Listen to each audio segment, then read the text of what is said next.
Դրա համար իրենք առանձնացրեցին, որ ընդհանրապես անգամ այս օրը չգան եռաբլուր, որովհետև իրենց համար խորթ է հաղթանակը։ Իրանք պարտության սիմվոլներ են, պարտության խորհրդանիշներ են ու դա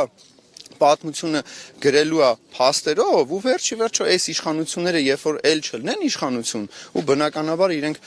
ինչպես չարի իշխանություն նաև հավերժ չեն վերջի վերջո պատմությունը գրելու է այն փաստերն ու ճշմարտությունը որ ում պատճառով բանակը կազմաքանդվեց, Արցախը հանձնվեց, 5000 մեր լույս տղեր գնացին երկնային կյանք, որպեսզի մենք ունենանք անկախություն, ունենայինք Արցախ եւ այսպես շարունակ։ Վերջի վերջո այս իշխանությունների հույսը էլ ոչ Աստված է, ոչ ժողովուրդը, իրենք հույսը դրել են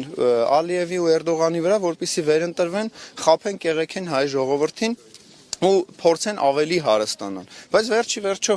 հայ ժողովուրդը հենց այս խորհրդանշական տեղը պետք է պնդեմ, որ ունեցել ենք ազատագրական պայքար, մենք վերապրել ենք ցեղասպանություն, եւս մեկ ցեղասպանություն կատարվեց Արցախում, մենք այդ ամեն ինչը վերապրել ենք, մենք կարողանում ենք վերածնվել ու յուրաքանչյուր վերածնունդ սկսվելու է հաղթանակներով ու մենք այդ հաղթանակը նշելու ենք հենց այս իշխանություններին հեռացնելուց սկսած